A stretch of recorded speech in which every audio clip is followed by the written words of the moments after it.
In this video we'll complete chapter 8 of science। देखो, इसके पहले वीडियो में स्टेम का डिफरेंट फंक्शंस के बारे में पढ़ाए थे। स्टेम हमेशा टुवर्ड्स सनलाइट ग्रो करता है, तो इस प्लांट को उल्टा करके रख दिया गया है। बाद में देखेंगे कि इसका डायरेक्शन ही बदल गया ग्रोथ का। देखो, ये फिर से ऊपर की तरफ ग्रो करने लगा, बिकॉज उसको सनलाइट चाहिए, तो it grows towards sunlight. Stem water and minerals absorb करता है। ये देखने का क्या तरीका है, एक ब्रांच लिए और कलर्ड पानी में उसको रखिए, पानी में इंक डाल के। 2-3 दिन के बाद देखेंगे कि वो ब्रांच रेड कलर का हो गया, तो इसका मतलब पानी के एब्जॉर्ब हुआ है, तभी कलर अंदर गया है। तो this shows that stem transports water and minerals.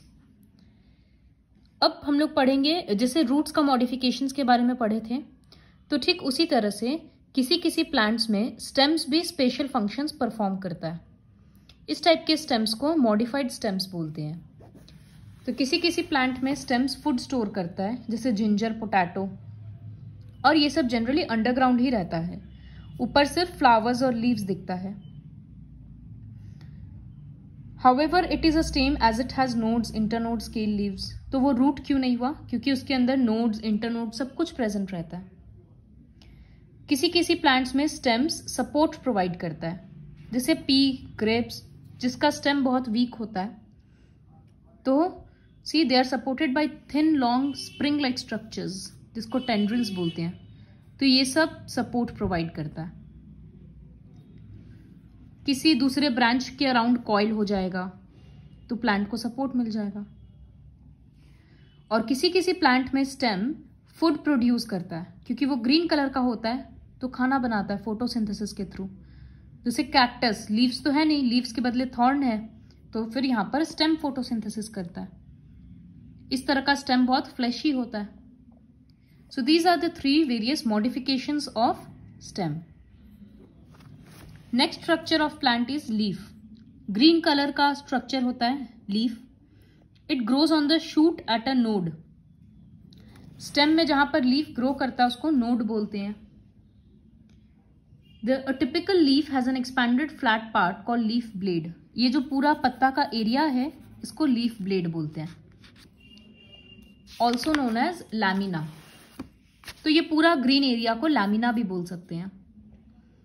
फिर ये जो छोटा सा स्टिक के जैसा है ना, यहाँ पर स्टेम है, तो ये छोटा सा जो स्टिक जैसा है, इसको पेटियोल बोलते हैं। और ये जो बीचों बीच डिवाइड कर रहा है, इसको मिडरिब बोलते हैं। फिर इस तरह से जो ब्रांचिंग निकल गया, इसको वेंस बोलते हैं। ये वेंस क्या करता है, फूड मटेरियल्स को ट्रांसपोर्ट करने में हेल्प करता है, और लैमिना को सपोर्ट भी प्रोवाइड करता है। लीफ का फंक्शन क्या होता है, फोटोसिंथेसिस करना, ये तो पता है। और इसमें होल्स होता है छोटा छोटा, जिसको स्टोमाटा बोलते हैं। ये गैसेस एक्सचेंज करने में हेल्प करता है। जैसे हम लोग बोलते हैं कि लीफ को कार्बन डाइऑक्साइड चाहिए फोटोसिंथेसिस के लिए, तो वो कार्बन डाइऑक्साइड अंदर कहाँ से जाएगा, इस होल्स के थ्रू जाएगा। फिर फोटोसिंथेसिस के थ्रू वो ऑक्सीजन रिलीज करता है, तो वो ऑक्सीजन बाहर कैसे आएगा, स्टोमाटा के थ्रू आएगा। तो वो गैसेस एक्सचेंज करने में हेल्प करता है। ये जो लीफ में वेंस था ना, होता है ना, इसका भी 2 पैटर्न होता है। एक तो इस तरह का नेटवर्क के जैसा स्ट्रक्चर, इसको बोला जाता है रेटिक्यूलेट वेनेशन। वेनेशन मतलब क्या होता है कि एक मतलब वेंस किस पैटर्न में है। तो जब ये इस तरह से रहता है, तो इसको बोलते हैं रेटिक्यूलेट वेनेशन। एग्जाम्पल पीपल लीव्स में होता है। और जैसे ग्रास में होता है, ऑब्जर्व करना, लंबा लंबा इस तरह से होता है, तो इसको बोला जाता है पैरेलल वेनेशन। सो यहां से क्वेश्चन आएगा, what is leaf venation, pattern of veins on the leaves. What is reticulate venation और what is parallel venation? Give examples। फिर जिस तरह से स्टेम मॉडिफाई हुआ, उस तरह से लीव्स भी मॉडिफाई होता है अलग अलग काम करने के लिए।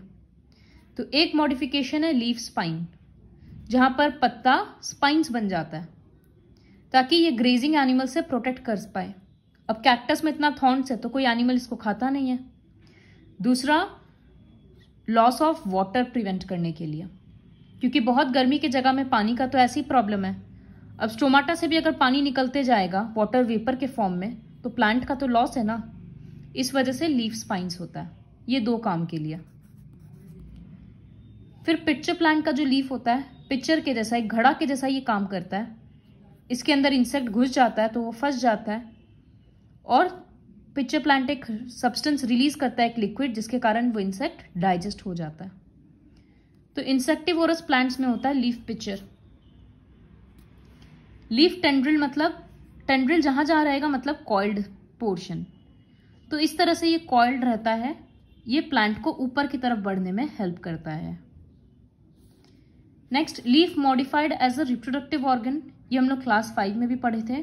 ब्रायोफाइलम में लीफ में इस तरह से छोटा छोटा बर्ड्स होता है। जब ये बर्ड्स नीचे गिरता है तो वहां पर प्लांट उगता है। तो हम लोग बोल सकते हैं कि ब्रायोफाइलम में लीफ रिप्रोडक्शन में हेल्प कर रहा है।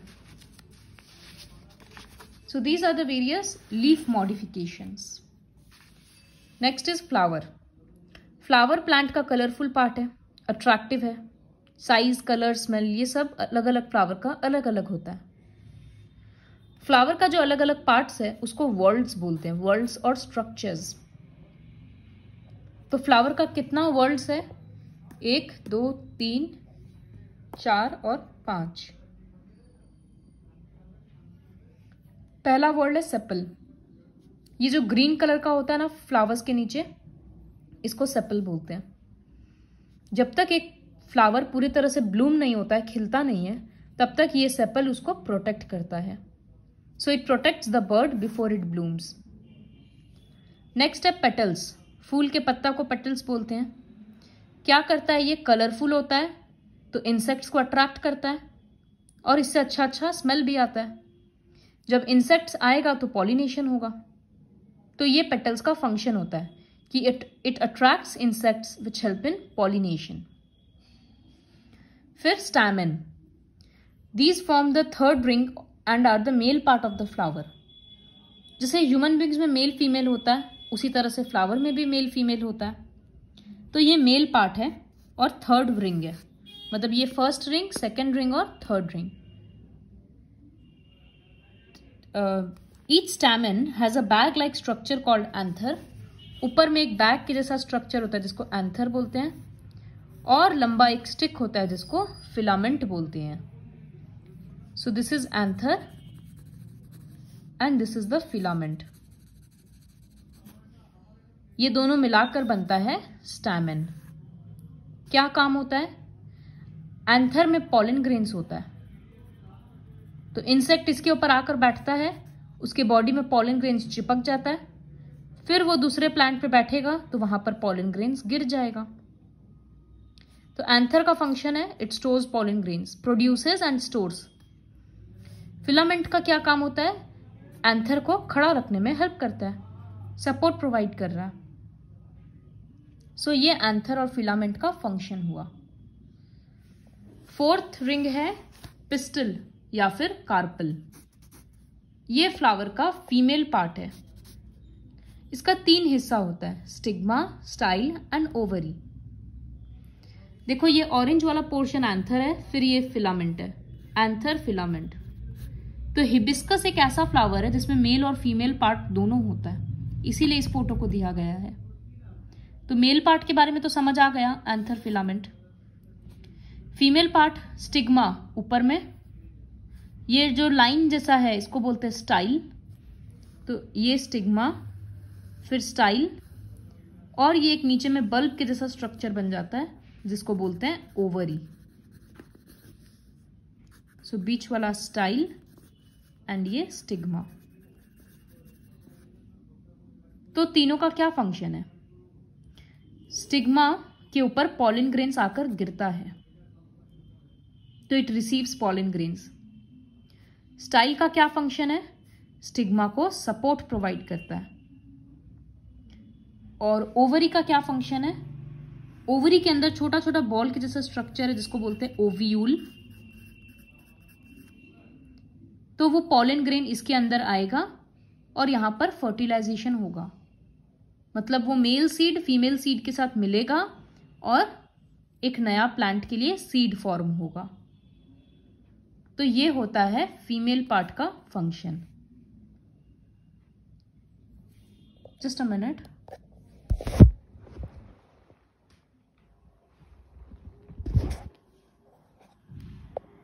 तो see it is written, the stigma receives the pollen grains which germinate on it. इसमें क्या होता है, आई टेल यू। इस तरह से स्टिग्मा के ऊपर, ये स्टिग्मा है और ये ओवरी है, यहाँ फ्लावर्स का बाकी पोर्शन भी है, इस तरह से एंथर है और सब कुछ है। तो जब पॉलन ग्रेन्स आकर इसके ऊपर गिरता है, ज़रूरी नहीं है वो इसी फ्लावर का होगा, किसी दूसरे फ्लावर का भी आके गिर सकता है। तो पॉलन ग्रेन्स से एक पॉलन ट्यूब निकलता है, एक पतला सा ट्यूब, और यहाँ पर ओवरी होता है, तो ये ट्यूब जाकर ओवरी के अंदर घुस जाता है।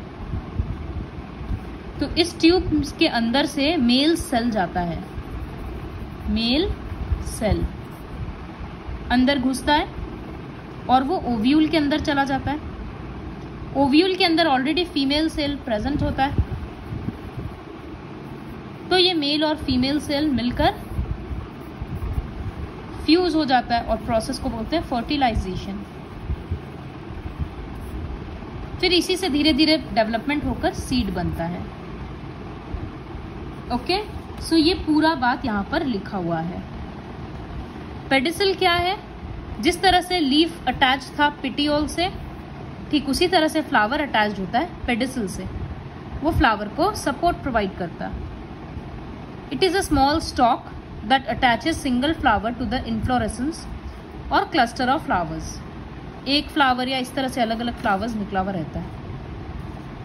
फ्लावर का फंक्शन क्या है, ये रिप्रोडक्शन का ऑर्गन है ना, क्योंकि प्लांट्स का रिप्रोडक्शन तो यही हो रहा है, और फ्लावर ही मैच्योर होकर बड़ा होकर फ्रूट बन जाता है। तो flower grows into fruit and seed. Flowering plants को सजाने के लिए भी काम में लिया जाता है, परफ्यूम बनाने के लिए, कलर्स बनाने के लिए, तो अलग अलग यूज है। किसी किसी फ्लावर को मेडिसिन के तौर पे लिया जाता है, जिससे क्लोव्स मतलब लौंग, इसको मसाला के तौर पे भी खाया जाता है, या मेडिसिन में भी दांत का दर्द वगैरह में यूज होता है। प्लांट्स को सजाने के लिए भी काम में लिया जाता है। तो इस तरह से फ्लावर्स को, तो इस तरह से अलग अलग यूजेस है। Next structure is seed. So a seed is a small hard structure that contains a baby plant. Seed के अंदर बेबी प्लांट होता है, मतलब फ्यूचर प्लांट होता है। तो जब एक सीड को प्रॉपर कंडीशंस मिलेगा, वो बड़ा होकर एक यंग प्लांट बनेगा। It grows into a young plant called seedling. फिर इससे फ्रूट्स, फ्लावर्स सब कुछ निकलेगा। तो सीड्स का फंक्शन क्या है, ये बेबी प्लांट को प्रोटेक्ट करता है, और जब तक प्लांट ग्रीन नहीं हो जाता है, वो खुद से खाना नहीं बना सकता है, तब तक उसको खाना प्रोवाइड सीड करता है। दूसरा फंक्शन सीड डिस्पर्सल होता है। जब सीड डिस्पर्सल होता है तो प्लांट्स अलग अलग जगह पे जाके ग्रो कर पाता है, तो ये सीड का फंक्शन है। हम लोगों को पता है कि अगर एक ही जगह पे सब कुछ ग्रो करेगा तो उन लोगों में कंपटीशन हो जाएगा न्यूट्रिशन के लिए, ये क्लास 5 में पढ़े थे। Next structure is fruit. जब पॉलिनेशन हो गया, मतलब पॉलन ग्रेन्स ट्रांसफर हो गया और फर्टिलाइजेशन भी हो गया, तो ओवरी फ्रूट बन जाता है। ये जो बाहर वाला ओवरी है ना, ये फ्रूट बन जाता है, और जो ओव्यूल है ना, वो सीड बन जाता है। तो फ्रूट का क्या काम है, वो सीड को प्रोटेक्ट करता है, वो सीड डिस्पर्सल में हेल्प करता है, क्योंकि इंसान फ्रूट खाता है या कोई भी फ्रूट खाता है तभी तो सीड्स इधर उधर गिरता है ना। और वो प्लांट्स का फूड मटेरियल भी स्टोर करता है, जैसे टोमेटो, एप्पल, मैंगो, तभी इसमें इतना जूस होता है। And fruits are the edible part of a plant, तो हम लोगों के लिए भी यूजफुल है। So this is all about the chapter structure of living organisms, only plants.